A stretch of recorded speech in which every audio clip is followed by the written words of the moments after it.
Ano nga ba ang nasa likod ng onion issue? January 14, naglabas ng pahayag si PBBM tungkol sa pagpapalakas ng laban kontra smuggling at hoarding sa bansa.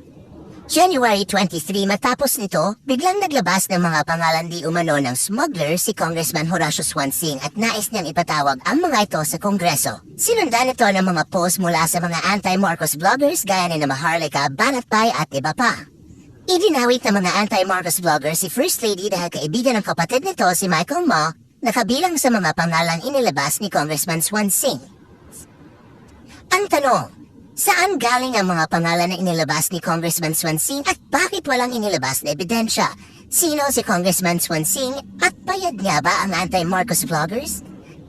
Inendorse sila ni noong kampanya ng asawa at anak ni Congressman Swansing na si Gina Swansing. BFF din ni Lenny Robredo ang asawa ni Congressman Swansing. Noong January 26, nagpapansin si Kiko at feeling expert sa agri.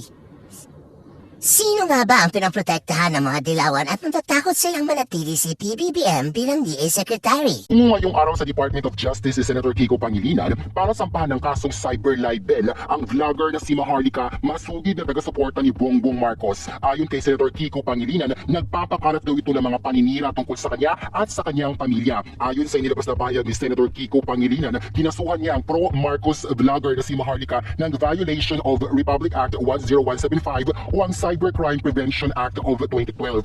The contents of the videos are all false, have no factual basis, and are intended to destroy or damage my reputation as a senator, public servant, and a husband to one of the most beloved celebrities in the Philippines, Sharon Cuneta Pangilinan. Ayon pa kay Senator Kiko Pangilinan, maraming beses na daw gumawa ng mga vlog si Maharlika na tanging layunin lamang ay siraan siya at ang kanyang pamilya. Base sa YouTube channel naman ni Maharlika, makikita nga dito ang ilang mga videos tungkol kay Senator Kiko Pangilinan at Sharon Cuneta kung saan naglalaman ito ng mga malilisyosong paratang laban sa pamilya ni Kiko Pangilinan at Sharon Cuneta. Sa isa pang vlog ni Maharlika, mababasa sa title na nilagay nito na Sharon Cuneta kumekerengkeng sa social media. Pati ang anak ni Sharon Cuneta na si Casey Concepcion ay hindi rin pinaligtas ng pro-Marcos vlogger na si Maharlika. Sa isa nitong vlog, mababasa ang title na Casey Concepcion nagbuyang-yang ng papaya sa panahon ng pandemya. Makikita pa sa channel ni Maharlika na napakarami pa nga nitong mga videos at vlogs kung saan pinagmumura nito sina Sharon Cuneta at Senator Kiko Pangilinan. Hindi lamang ang pamilya ni Senator Kiko Pangilinan ang sinira-siraan daw